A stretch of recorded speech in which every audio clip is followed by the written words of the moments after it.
Good evening everyone. My name is Nelvin AI. Our topic is utility theory.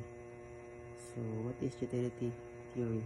So kaning utility theory is mo na siya ang nagkuan sa ato nag tudlo no sa na mahimong mas makuan pa ang paghimog decisions no maybe na sa mga like games, investments, gambling no. So kaya siya is mo ni siya mo kuan mo help mo makatabang sa pagbuhat og decision making. So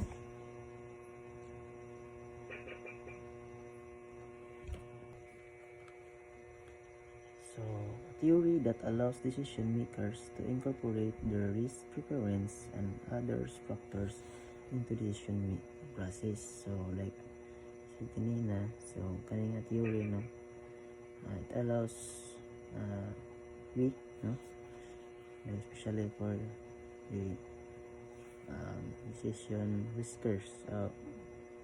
makers who risk their preference no, and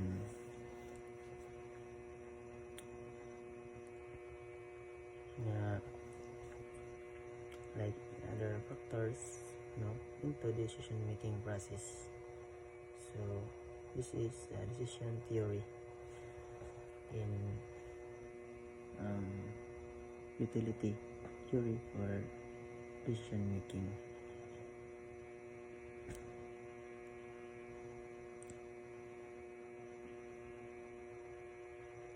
People make decisions that don't maximize their AMV.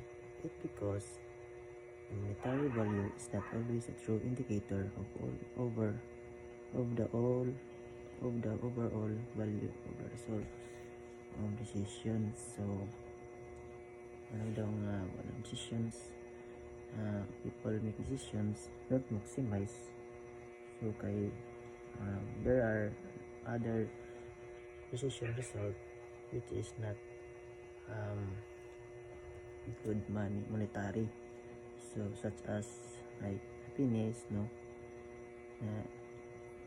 nakain siya kung siya kanang hindi siya involved with money. So in other word, siya mapulit o kwarta for example. So this is the decision tree for lottery ticket. So we have here 2 million offer, then if you reject offers, they are 50% head or tails. So your AMV is $2,500,000. If your risk have 50% winning of 5 million. So this is the sample of diagram of decision tree for lottery ticket. One way to incorporate your own attitude toward risk is through utility theory. So this is important utility for this theory, how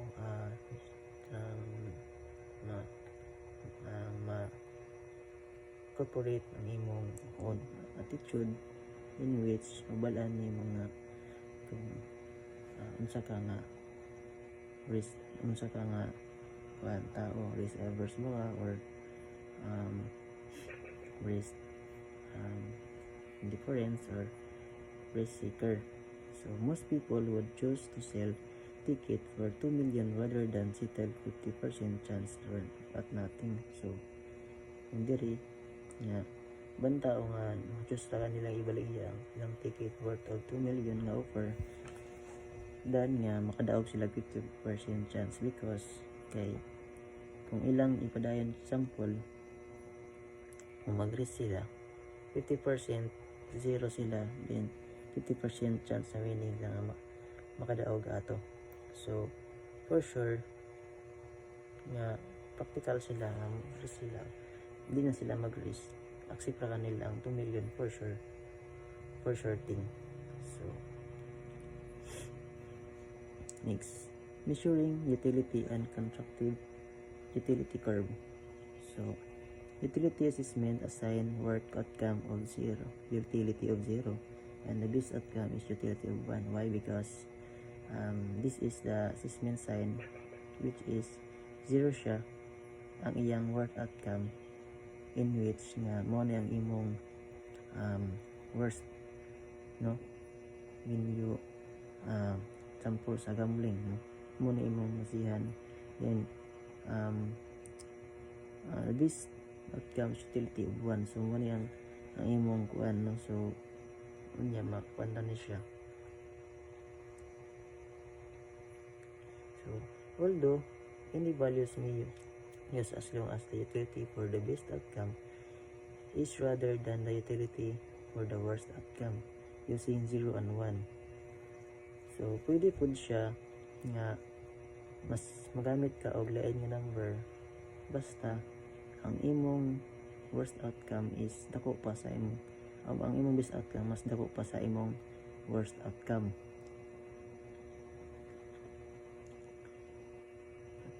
So because we chosen to be used 0 and 1, all other outcomes we have utility value between 0 and 1.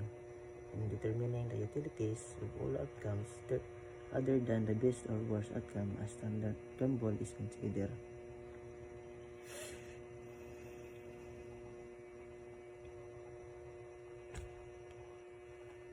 Next, when you are different, the expected utilities are equal. For example, tagaan ka o pizza o burger. So pili ka sa duha. Sa duha, gusto nimo sila duha. Either nga madto ka sa pizza, gusto nimo ang pizza pod, gusto po nimo ang burger. So kung asa ka pwede, equal na sila duha. Gusto ka sa pizza, pwede pod ka sa burger. So next is, once utility have been determined, a utility curve can be constructed. So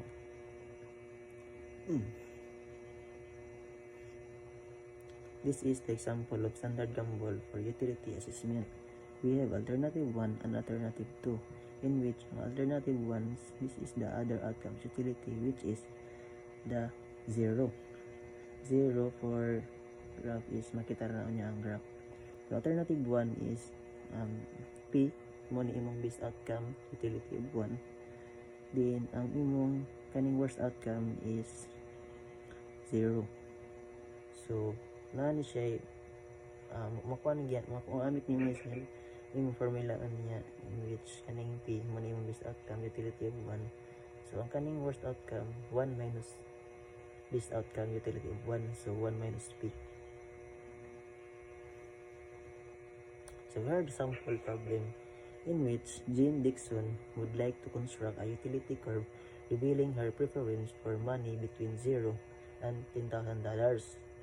A utility curve is a graph that plots utility value versus monetary value. So she can either invest her money in a bank savings account, or she can invest same money in real estate deal. Next, if the money is invested in the bank, in 3 years, Jean would have 5,000. If she invests in real estate, after 3 years, could either have nothing or $10,000. So Jean, however, is very is very conservative unless there is an 80% chance of getting $10,000 from a real estate deal. So Jane would prefer to have her money in the bank where it is safe. So what Jane has done here is to assess her utility for 5,000 when there is 80% chance in. This means that P is 0.8 of getting $10,000. Jane is indifferent between putting her money in real estate or putting in the bank. Jane utility for 5,000 is thus equal to 0.8, which is the same as the value of P. So, mo ni ang imong kuan ni formula is utility of utility is equals to A gamble, no, where is A gamble is equals to P times utility of 10,000 plus utility 2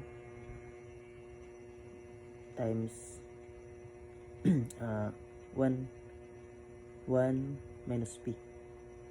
So since naman kay 80% no chance of winning mo ni siya ang imong P. So if you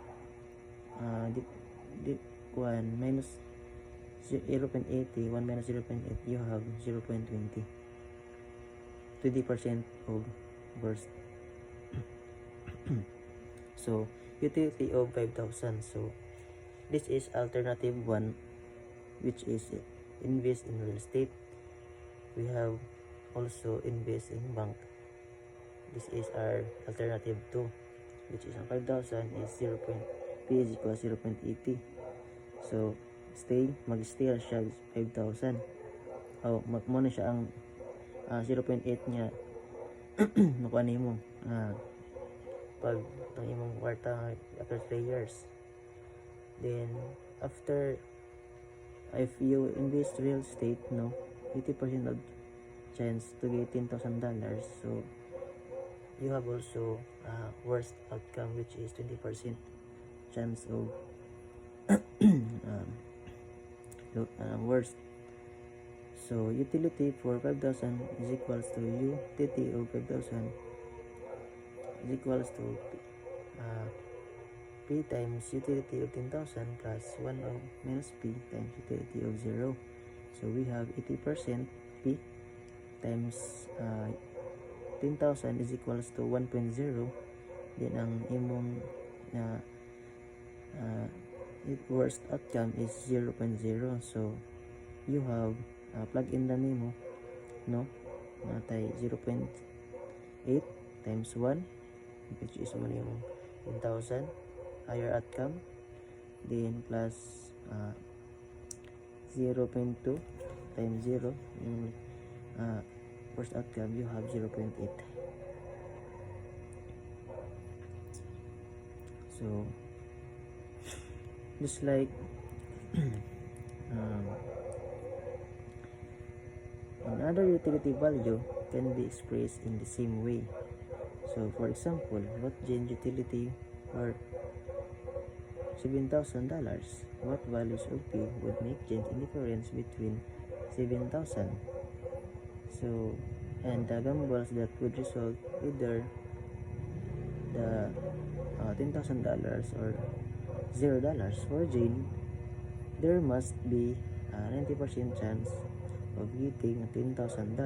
Otherwise, she would prefer the $7,000 for sure. So this is like example lagi hapon na siya, no, as you can see sa graph, no, naman siya graph, no, nga naka imot ng i-graph siya. So similar to siya sa example atong kang Jane nga previous. So dire is state niya mo na siya melan nyo kung unsa gid ang sample mo, like risk seeker, no, si Jane, no, a person who seek risk on the utility curve as a monetary value, increase the utility increase at an increased rate. So this decision maker gets pressure for a greater risk and higher potential return. So dire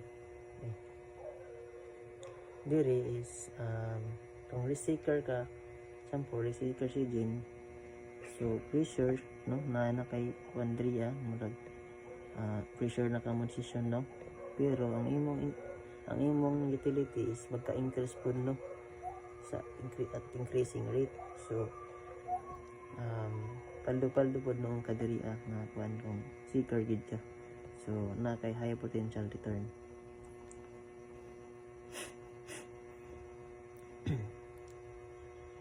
So this is the sample no sa kaganina nga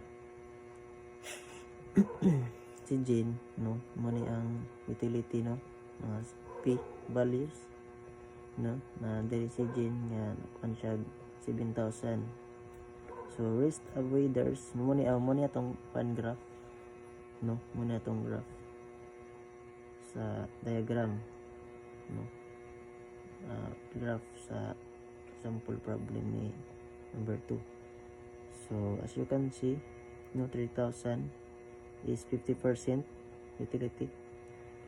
So utility of 3,000 is 50%. Then sa utility of 5,000 is 0.8%, 80%. Then utility of 7,000 is 90%. Then sa 10,000 is 1.0, which 100%. So risk avoider is a decision maker who gets less utility or of pleasure from a greater risk and tends to avoid situation in which highly might occur. So kining risk avoiders is if kanang grabe ka kanang makakuan siya makakuha siya list nga utility or pleasure no kung mag-gamble siya, kay ma-avoid man niya ang mga high risk nga mga mga situations no na may tabo. So diya pa lang daan makuha na niya nga ma-predict na niya or ma-avoid niya. So tawag niya siya risk avoiders no. So next, so this diagram of utility. So utility, so as you can see kaning graph sa babaw, kaning pababaw, kaning sa babaw nga kaning risk avoider mo ning avoider line, then ang risk indifference mo na siya ang neutral no, mo na siya ang kanang nasa tunga, which is pwede risk avoider or risk taker. So so muna itong utility line, which is y-axis, monetary value muna itong x-axis. So in the figure illustrate that the person who is risk taker has an opposite shape utility curve, and the decision maker gets more utility from greater risk and higher potential payoff. As monetary value increase on his or her utility curve, so the utility increase and the increase at increasing rate. A person who indifferent to risk has a utility curve that a straight line. So there is a straight line mo na siya ang indifference. Kung risk seeker ka is nagid kay higher potential payoff, in which ang utility seeker, ang utility avoider mo to ang get less pressure or pleasure or less kanang gamay rayang kuan nang pan nga pwede man siya moris. So next is the shape of the person utility curve depends on specific decision being considered, the monetary value involved in the situation, so the person's psychological frame of mind and how the person feels about the futures.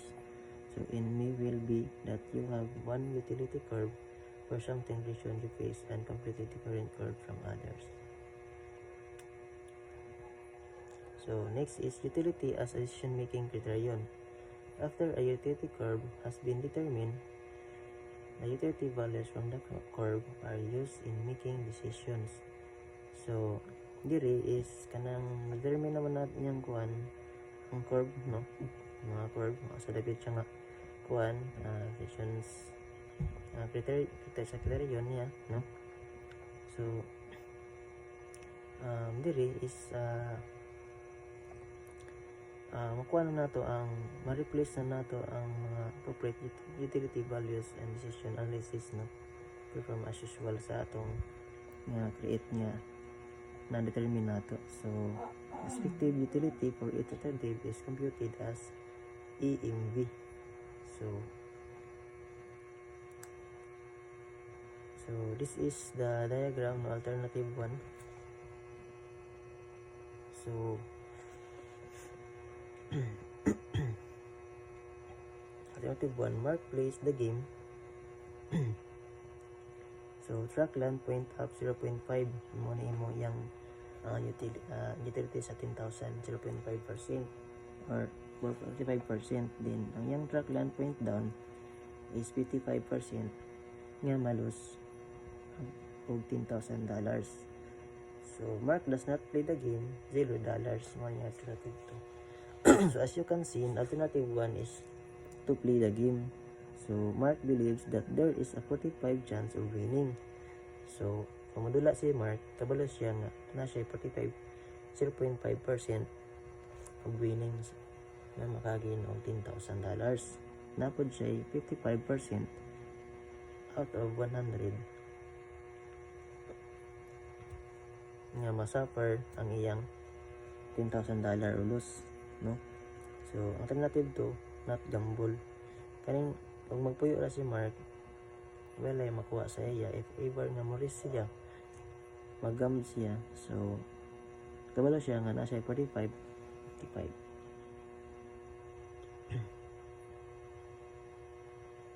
So what should Mark do? Of course,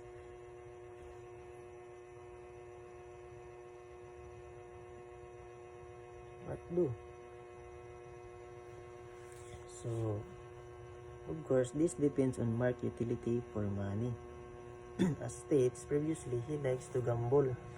So dire is si Mark madula jud si Mark, no, sa mga equation. So using the procedure just outlined, Mark was able to construct a utility curve showing preference for money. Mark has a total of $20,000 to gamble. So he has constructed the utility curve based on a P of 50% to $20,000 and worst P of 20,000 losses. So if mubalik ta diri is nari si Mark $20,000, no, panggam. So na siya chance na 45 winning, napod siya 55% nga malos ang iyang kwarta. So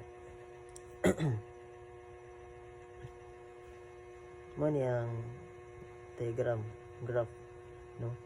Sa iyang 20,000, alternative to niya is 0. So kung mo risk siya og $10,000, kung mo risk siya $10,000, na siya 0.30. Utility ni Mark na $10,000, na siya 0.30. So we see that Mark's utility for negative 10,000 is 0.05. So diri is na siya kung makita nato ang utility negative 10,000 ni Mark is utility of negative $10,000 is 0.5. So his utility for not playing is $0 is 0.15. Utility of $0 is 0.15, and his utility for 10,000 ni Mark is 0.30. So these values can now be used in decision 3.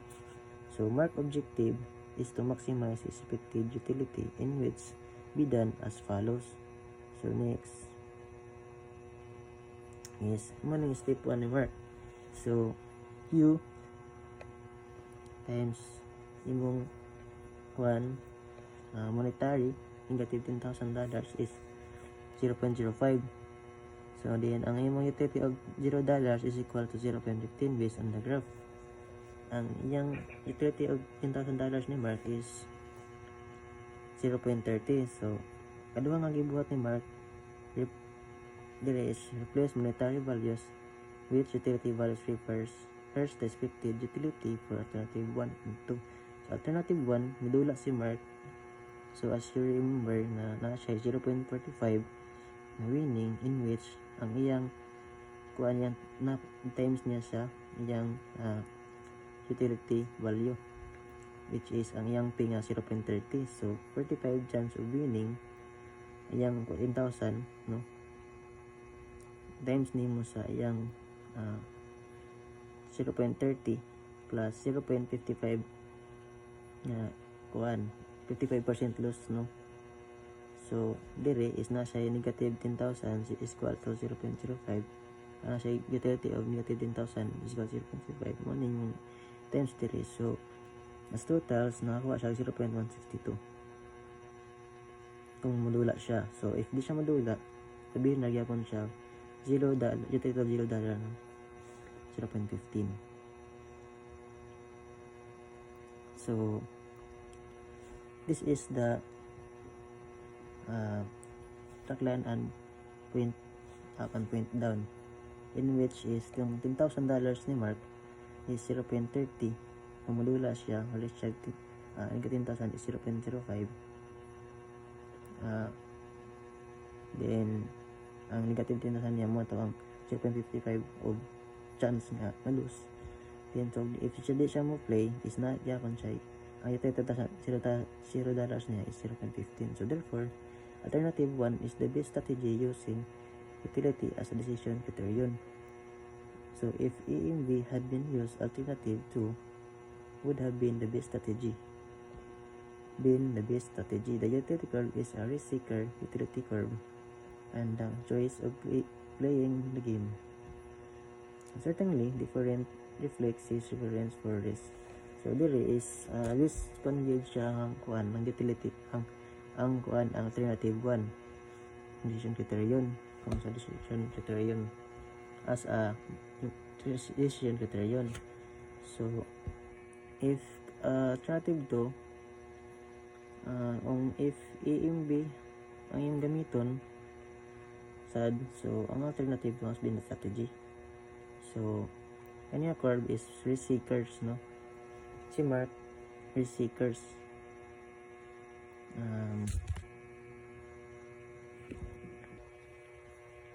So kani nga curve ang kuan ani is but kay Mark is utility risk seeker. So choice man niya mo play sa dula. So nag-reflect yapon sa iyang preference kung mag-risk unsay ang iyang decision nga mag-risk. So that's all.